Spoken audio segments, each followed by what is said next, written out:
Stefani Permata Nauli Sitorus, siswa kelas 6 SD Baptis Palembang yang sempat mengikuti ajang Putri Anak Indonesia, dan Michelle Wibowo, Putri Remaja Indonesia tahun 2023 yang mewakili Sumatera Selatan.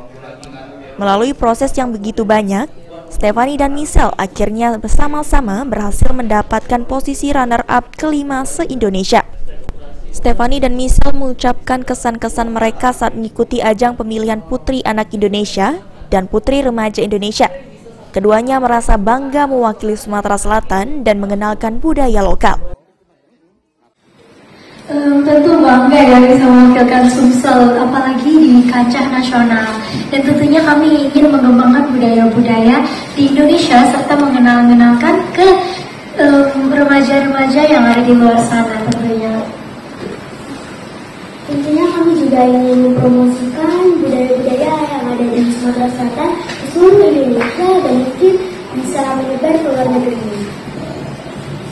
Apa nih yang bisa dikatakan kepada remaja-remaja dan anak-anak yang ada di Sumsel agar bisa termotivasi berprestasi seperti kalian? Untuk remaja-remaja di luar sana, jangan lupa untuk percaya kepada diri kalian dan ayo kita bangun Indonesia lebih baik. Itu. Terima kasih, semangat terus semuanya. Sedikit motivasi untuk anak-anak di luar sana, kalian terus mencoba, jika kalian gagal coba lagi, semangat terus ya. Stefani dan Michelle juga turut memberikan dukungan kepada remaja-remaja di Indonesia, khususnya Sumatera Selatan, untuk terus berusaha mencapai impiannya. Lutfi, PAL TV.